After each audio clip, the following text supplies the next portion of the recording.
እኛ ምን እያደረግን ነው?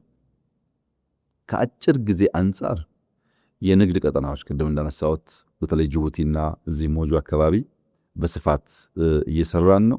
የደረቅ ወደብ ቅድም እንዳነሳ ነው እየሰራን ነው።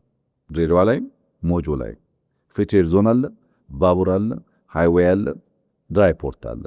ይሄ ለአጭር ጊዜም ቢሆን ኢምፖርት በምናደርጋቸው ማቴሪያል ላይ ለማቀላጠፍና ዋጋቸውን ለመቀነስ ያግዘናል። እያንዳንዱ ኮንቴነር ከባቡር ብቻ ሳይሆን ሌላ ቦታ ገብቶ ሲወጣ ተጨማሪ ኮስት አለውና ያን ለመቀነስ ያግዘናል።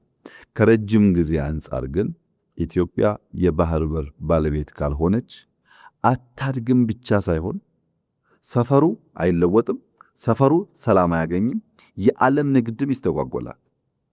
የዓለም ንግድ እንደ ኢትዮጵያ ባሉ አንከር ሀገሮች ቁጥጥር ስር መዋል የሚገባቸው ኤሪያስ እንደ ኢትዮጵያ ያሉ ትላልቅ አቅም ያላቸው ሀገራት ከጉዳዩ ርቀው ከሄዱ ትናንሽ ሀገራት ያንን ሰርጥ ያንን ወሽመጥ መጠበቅ ስለማይችሉ በእነሱም ጭምር በተቀረውም ዓለም አደጋ ያመጣልና ከረጅም ጊዜ አንጻር የኢትዮጵያ የባህር በር ጉዳይ አለ የማይባል ብዙ ልንጨቃጨቅበት የማይገባ በተቻለ መጠን በሰላም በንግግር በድርድር መሆን ያለበት ግን የግድ መሆን ያለበት ጉዳይ ኢትዮጵያ ከባህር በር ተነጥላ እስከ ወዲያኛው ትኖራለች ብሎ የሚያስብ የቅርብም ይሁን የሩቅ ሰው ካለ እሱ የዋህ ነው። እንደዚያ የሰርቫይቫል ኢሹን ኮምፕሮማይዝ አድርጎ ብልጽግና ማሰብ አይቻልም።